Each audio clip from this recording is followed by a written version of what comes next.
This video was both problematic to make but also a huge satisfaction.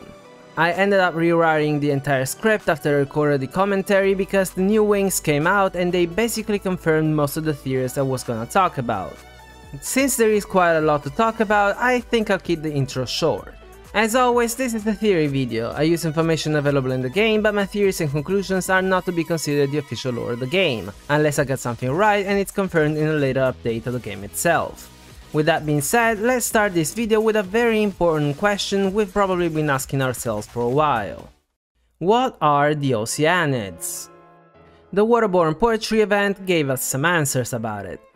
Varka said that they are the familiars of the previous Hydro Archon, while thanks to Shao, we learned that the Oceanids and the Adepti are more or less on the same level. Diona has in fact Adeptal Aptitude, which is either the result of Kaliroe's gift or a natural predisposition that allows her to wield the Oceanid power. She's basically very similar to Qiqi minus the zombie factor, since they both received powers or gifts from higher beings and both of them are able to use them naturally.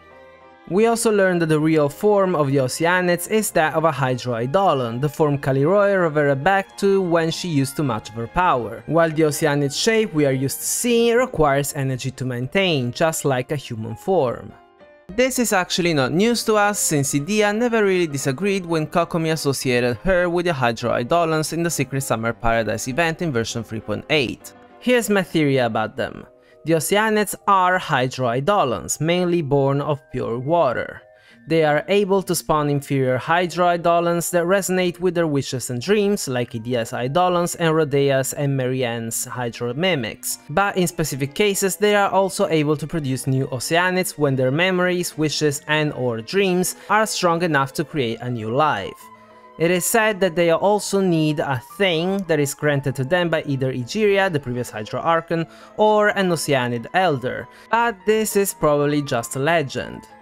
Since this thing is also called a helix split, I think that when the conditions are right, they simply split a part of themselves into a new Oceanid with a consciousness of its own. That's because the term helix split sounds a lot like DNA replication, that is, when the DNA splits, creates a new strand and becomes a helix again. Anyway, this was also kinda made clear because Mary Ann created Anne by herself, a, let's say, copy of herself created by her memories and dreams but with a consciousness and fate of its own.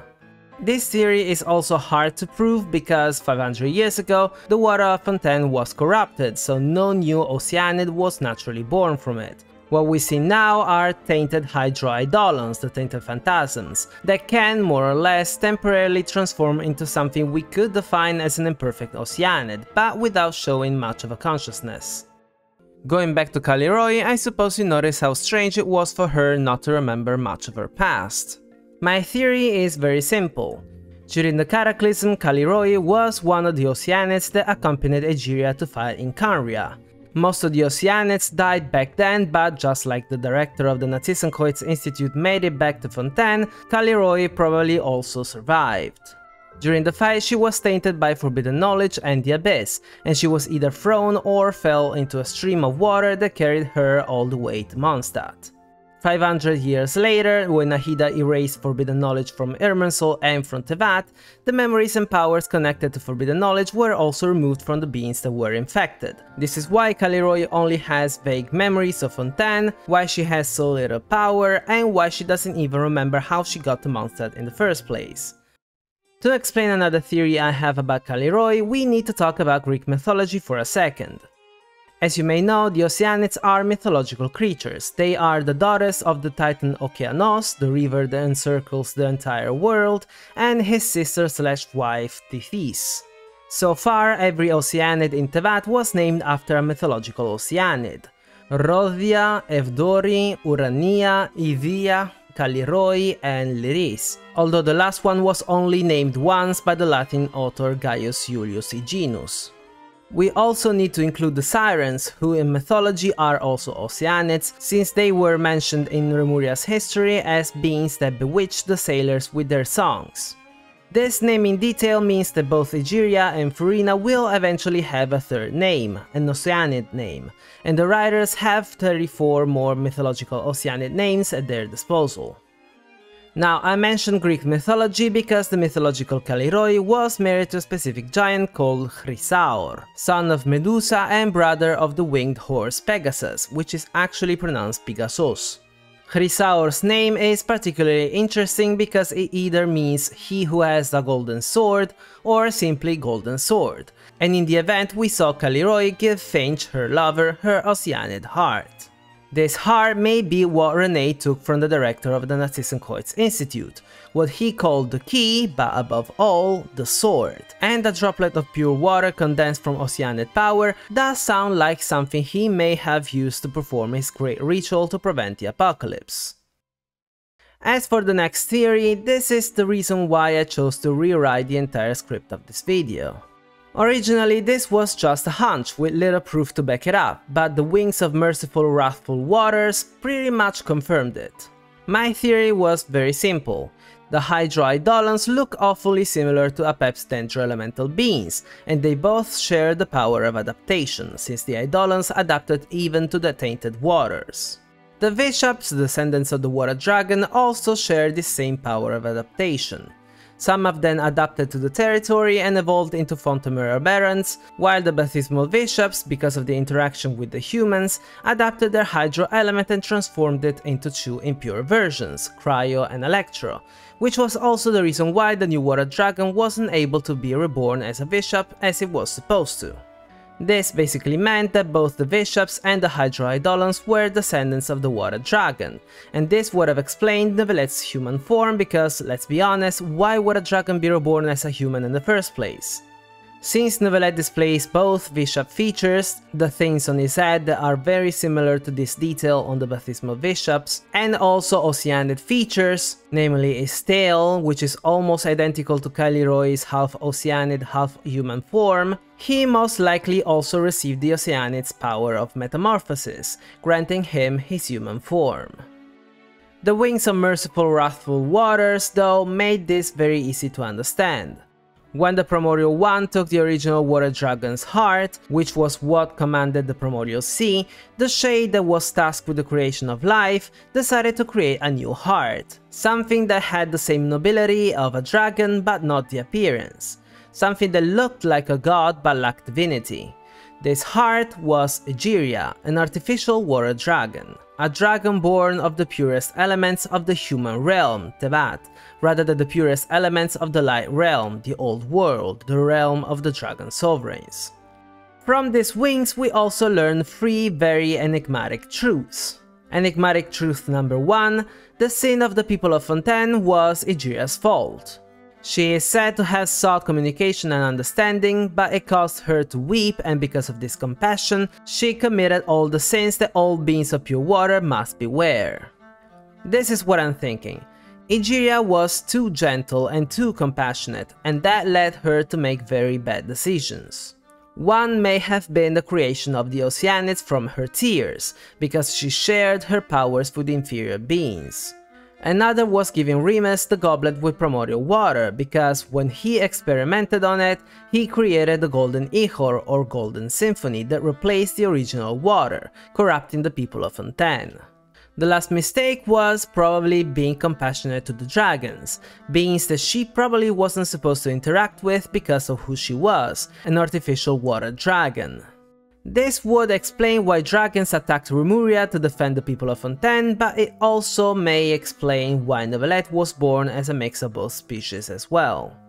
Enigmatic truth number 2. Egeria became a god or received her divinity only after she was granted the Hydronosis. This isn't actually that big of a deal since Venti was also created by a shade, and at this point I think Istaroth was the one tasked with creating life, and he received his divinity and became a god after the Corabian was defeated, so when he became an Archon and received the Gnosis. The problem with Egeria is one though. Why did she, a sinful being, become an Archon? Well, as the wings say, this may have been the opening act of a string of dark plots. She may have become the Archon because she was specifically created to command the Primordial Sea, or maybe this was the price to pay for her sins, helplessly watch her people dissolve into her own primordial water. Enigmatic truth number 3, Egeria is older, way older than Zhongli, but no one knows it. She was created by a shade when the Primordial One seized the original Water Dragon's power, which obviously means that she was among the earliest life forms of the Vat. So why did Zhongli say that he is the oldest among the original 7? Well, because that's what he knows. It is common knowledge that Egeria appeared after Remuria's fall, when she stopped the fights and became the Archon, but the truth is a tale that no one can know but us, because we alone can access the memories of the wings of merciful wrathful waters. Now, we've talked about Kaliroi's heart and then Egeria's heart, so my next topic is kind of an inevitable consequence: Furina. You might agree that it was no coincidence that these two tales of two different Oceanid hearts appeared almost at the same time, not long before version 4.2 is released. It's kinda obvious now more than ever that Egeria is going to be crucial to solving the prophecy. In Inazuma, Makoto used Izoroth's power to allow Ei to plant the seed of the sacred Sakura tree and save the nation from the Cataclysm, while in Sumeru, Rukkhadevata created Nahida so that she could erase her and remove forbidden knowledge from Irminsul and the entire world. As a consequence, something similar is going to happen in Fontaine as well, especially since the sin was caused by Egeria in the first place. But how are we going to meet Egeria? Well, the answer may be extremely simple. What René found in the Vorukasha Oasis was probably the heart of Egeria. He took it back and gave it to Alain, who built the Oratrice and placed it inside. I think Alain built the Oratrice because it is very similar to these devices from the research institute that Alain founded, and he also appeared in one of Neuvillette flashbacks in the Deluvies story quest, so he's probably more important than we think. But going back to the topic at hand, what's up with Furina? Arlecchino didn't feel any divinity in her, meaning that she is not a god, and she didn't even have the Gnosis. Well, things probably got a little clearer now that we have the wings. Just like her mother, Furina is, for now, probably just an Oceanid. She is not god, she is not even an actual Archon, and Focalors may be Egeria's Arsketsia name, not hers. But again, just like her mother, she will receive the Gnosis one way or another, obviously in version 4.2, and she will finally receive her divinity and become an actual Archon, and with our and Egeria's help, she will also solve the prophecy. I will now share a theory you probably won't agree with. Furina's soul is not in the Oratrice. To explain this, let's take the Raiden Shogun as an example. Her constellation, Imperatrix Umbrosa, means more or less Shadow Empress. That's because she was Makoto's Kagemusha, her shadow warrior, her decoy who fought in her stead. Almost no one knew that there were two twin gods, and almost no one knew that Makoto died and Ei became the new Archon. Ei is still posing as Makoto, and she even uses her god name, Baal, so her constellation's name is still valid, it still makes sense.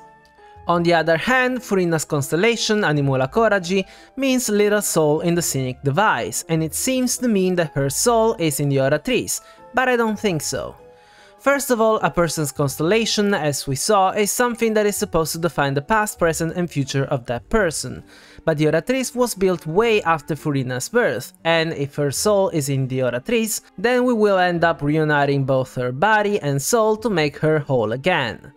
In that case, her constellation would become wrong. The problem most likely comes with the concept of Scenic Device. A device in theater is not necessarily a mechanical object, it could also be an escamotage, a ploy, or someone who is used in order to achieve something else in the play. In Furina's case, the fact that she is the main celebrity of Fontaine makes her a scenic device, something that catches or better yet diverts the attention of the audience from either Egeria or even Neuvillette. I also think that Furina is the only Oceanid that Egeria created with the infamous Helix split, rather than her tears like the other Oceanids, meaning that she was created from her memories and dreams into a new being with an independent consciousness. Being born from Egeria's memories may also be the reason why sometimes Furina acts and speaks in a very uncharacteristic way. She sounds wise, motherly and compassionate rather than bratty and egotistic, just like Anne sometimes has involuntary flashes of Mary Anne's memories. If Furina was created from Egeria's memories, then she is also the new heart of the Primordial Sea, but as a consequence she also inherited Egeria's sin, which is what Arlecchino defined as a curse. In the Oratrice instead, there's Egeria's heart, and within it there will probably be the Hydronosis. The absurd amount of Indemnirium that the Oratrice has been gathering for centuries is probably going to be used to revive Egeria, or at least that's what Furina thinks. She even had 3 seats built for that moment. One for Neuvillette, one for Furina, and one for Egeria. We heard her cry because she's waiting for something to finally happen, something that will bring an end to her loneliness, meaning that she's waiting for Egeria to come back. But obviously that's not gonna happen. I think her heart will open or shatter, revealing the Hydronosis and some traces of Egeria's consciousness. She will tell Furina how to use the Gnosis to become a god and an archon, but also how to command the Primordial Sea and prevent the prophecy once and for all, and then she will disappear, just like Rukkhedevata and Makoto before her. There is also a chance that Egeria is going to teach Furina how to relinquish the power of the Water Dragon from the Gnosis and give it back to Neuvillette, so that he, the real Water Dragon, could put an end to the prophecy himself. Either way, I'm hoping that the power of the Gnosis is going to stay in Fontaine. If either Furina or Neuvillette solve the prophecy, then Arlecchino would have no reason to steal the Gnosis anymore and give it to the Tsaritsa, because her only goal is to stop the prophecy. This could create an opportunity for a twist in the story once we get to Snezhnaya. Imagine this, we manage to keep one of the Gnosis, but the Tsaritsa will convince Aether to join her cause. He will trust her and give her the Gnosis only for Piero to jump right in, show his true colors, betray the Tsaritsa, steal all the 7 Gnosis and achieve his secret goals. I mean, we do know that the Tsaritsa will eventually become our friend just like the other Archons, so it's not that far-fetched. By the way, there is also a chance that we actually saved the Gnosis from the Tsaritsa since the beginning. Venti may have foreseen Signora's actions and relinquished the Gnosis power to Dvalin while we were flying on his back, so Signora brought back an empty Gnosis, but no one noticed yet. He did in fact quote-unquote fix the Holy Liar der Himmel with his animal power, so maybe he used the same trick on the Gnosis as well. As for my last theory of the day, it's kinda complicated, but it's also very interesting. As before Sun and Moon says, the Primordial One created the Shades, then Phanes created the microcosm of Teyvat, then the Primordial One fought and won against the dragons, and only then everything was created. This means that everything that exists in the microcosm of Teyvat was probably created with the powers that were seized from the dragons. The land was probably created with the power of the Earth Dragon, the air with the power of the Wind Dragon. We don't know what the power of the Fire Dragon was used for, but the power of the Water Dragon was used to create rivers, seas and oceans, but also to create the earliest life forms that were then nurtured by the Danger Dragon Apep, as her elemental beings told us. As you can see, except for Apep, I'm using the names of the elements of the Light Realm. What I mean is that the human realm, Teyvat, was built with elements artificially created by the Shades, elements that mirror and resonate with the ones from the Light Realm. This also means that we are still missing 3 elemental dragons: the Aether Dragon, the Void Dragon, and Nibelung, although we don't know what his element is. Aether and Void sound like Imaginary and Quantum from Honkai Impact. So I think that Aether is Dendro, because in Honkai it's the element of the imaginary tree, the origin of life, and this is more or less what Irminsul is, since it recycles people's memories to constantly create new life. While Void may be the Abyss, the Sea of Quanta from Honkai that in this case may be the nuclear reactor of the entire macrocosm. The Abyss also works pretty much like the Sea of Quanta, since in Honkai the worlds that fall from the Tree of Life become bubble universes, just like the places in Teyvat that fell into the Abyss became domains. You might ask, but what about the Electro and Cryo Gnosis? Well, as we learned from the Bishops, Cryo and Electro are evolutions of Hydro, so they're not actually pure elements, but considering how Inazuma was the only nation that, for some reason, was gonna be entirely destroyed by the Cataclysm unlike the other nations, maybe Electro is a mirrored element of Void, while it would only make sense that Nibelung will be the Dragon King that ruled over the last nation we will visit, Snezhnaya, so Cryo may be the mirrored element of whatever Nibelung's element is. By the way, I'm not done with this theory. In version 3.6, Apep told us that the lives of the Archons are precious to the Heavenly Principles. Then in 4.1, Neuvillette told us that a dragon can only reclaim its authority if an Archon disappears. And now the Wings told us that a Shade created a new heart, a new being, to substitute the Water Dragon's authority after it was seized. After connecting these dots, here's what I think, and it may sound like I'm losing it once and for all, and it's probably even true, but give it a chance. The microcosm of Teyvat was created above the old world, the Light Realm. Teyvat was composed of two halves. The upper one, the inhabitable half, where the Shades eventually created the world, and the lower one, the underworld, the Abyss, that pointed toward the Light Realm, where the purest elements flowed but also where the Dragon Sovereigns lived. In the middle of the Abyss there was Irminsul, a huge tree that grew upside down, toward the old world, probably because it used the elements to function. In Teyvat though, there were also 4 pillars that stretched from the heavens to the Abyss, the 4 Spiral Abyss. And for this I'm taking inspiration from the Azteca mythology since it's gonna be used in Natlan in a year. Now I know that you're thinking 4 Spiral Abysses? When Venti became the Archon, he immediately changed the geography of Mondstadt, removing a huge chunk of the land that was once overseen by Istaroth, so that the Spiral Abyss we know ended up as an island far away in the ocean. Childe accidentally fell into the Abyss when he was a kid, so that's where the second Spiral Abyss probably is. Another one is most likely going to be in Natlan, and the fourth one I honestly don't know. All things considered, it should be somewhere on the top left of the map, but for now we actually don't really know what is gonna be there. Back to the story, when the Primordial One defeated the dragons, he or she took part of their powers and through the Spiral Abyss, they were brought and stored in the heavens. Later, when the humans were created, the Primordial One sealed the path to temptation, meaning that the spirals that led to the heavens were destroyed, leaving only those that led into the abyss. Fast forward, the second arrived, waged war against the Primordial One, Teyvat fell down on the old world and capsized, while the heavens, the place where we met Sasti, fell on top of Teyvat. Now, because the world ended up upside down, both Irminsul and what was left of the pillars now pointed toward the heavens. Although since gravity remained the same, from Teyvat, Irminsul still looks like it's growing upside down.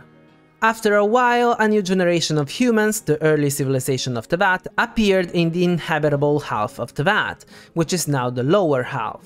These people followed the Heavenly Envoys for a while, but eventually stopped listening to them and decided that they wanted to seize their powers, so they tried and maybe even managed to breach into what has been called the Garden of the Gods, where the powers of the dragons were stored.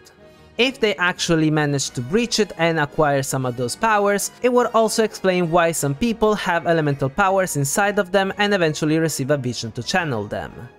Anyway, because the world was still desperately recovering from the fight between the Primordial One and the Second Who Came, and because the people were clearly disobeying the rules of the heavens, the Celestial Nails were sent down to fix the land, and the Heavenly Envoys, the Shades, decided to create the gods. Not just to keep the people in check, but also for another reason: seal the dragon's authorities in a more permanent way.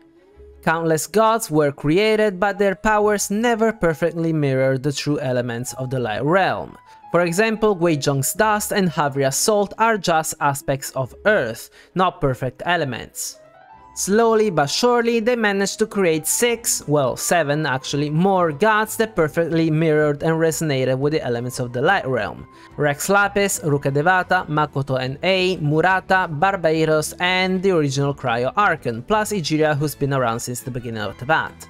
Then the Heavenly Principles enacted the Archon War to weed out the imperfect and basically useless gods, meaning that the 7 were predestined to win the wars, become the Archons and receive their gnosis. As Neuvillette said, for the authority of a dragon to be relinquished, the Archons should disappear. That's because the existence of these perfect Archons is what keeps those powers sealed inside the gnosis. The reason is very simple. If the dragons were to reclaim their authorities, they would wage war once again against the ones who now rule over Teyvat, the Second Who Came, the Heavenly Principles, but they would be fighting at full power for the first time, and there is a great chance that the dragons would actually win. So to prevent that from ever happening, the Heavenly Principles made sure that once one of those perfect archons is inevitably overloaded with information and is destroyed by erosion, or in case they died because of an unpredictable event, such as the Cataclysm, a new but identical god is ready to take their spot and secure the powers inside the Gnosis. It is no coincidence that every successor has been basically the same god as the one that died.